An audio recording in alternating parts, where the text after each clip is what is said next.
2000 মানুষ মারার পরেও একজন মানুষের যদি ন্যূনতম লজ্জা না থাকে তাহলে হচ্ছে সে বক্তব্য দিতে চাইতে পারে।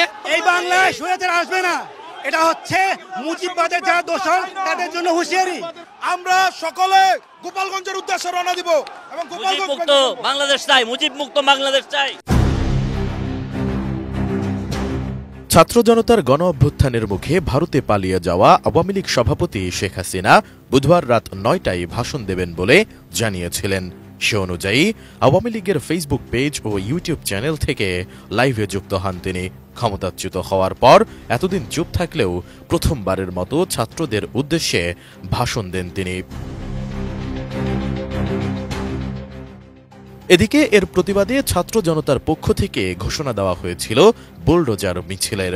শেখ হাসিনার ভার্চুয়াল অধিবেশনকে কেন্দ্র করে তৈরি হয় উত্তপ্ত পরিস্থিতি।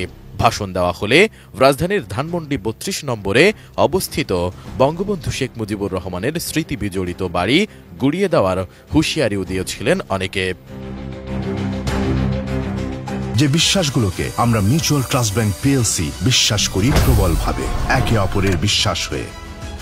Mutual Trust Bank, you can bank on us. ঘোষণা অনুযায়ী বুধবার রাত 8টায় কর্মসূচি থাকলেও সন্ধ্যার পর থেকে সেখানে জড়ো হতে থাকে ছাত্র জনতা। সেখানে জড়ো হয়ে তারা বিভিন্ন স্লোগান দিতে থাকে। এক পর্যায়ে রাত 8টার কিছু আগে ধানমন্ডি ৩২ নম্বরের ওই বাড়িতে ঢুকে পড়ে ছাত্র জনতা। চালানো হয় ভাঙচুর। প্রবেশমুখে স্থাপিত শেখ মুজিবুর রহমানের মোড়ালেও ভাঙচুর চালানো হয়, যদিও গত 5 আগস্ট এক দফা ৩২ নম্বরের এই বাড়িতে আগুন দেওয়া হয়েছিল। বিক্ষুব্ধ ছাত্র জনতা বলেন, যারা ছাত্র হত্যার সঙ্গে জড়িত ছিল সেসব ফ্যাসিবাদীদের কোনো চিহ্ন বাংলাদেশের মাটিতে রাখতে চায় না। অবিলম্বে শেখ হাসিনাকে দেশে ফেরত এনে তার শাস্তির ব্যবস্থা করতে হবে। এ সময় উত্তেজিত ছাত্র জনতা বিভিন্ন স্লোগান দিতে থাকেন।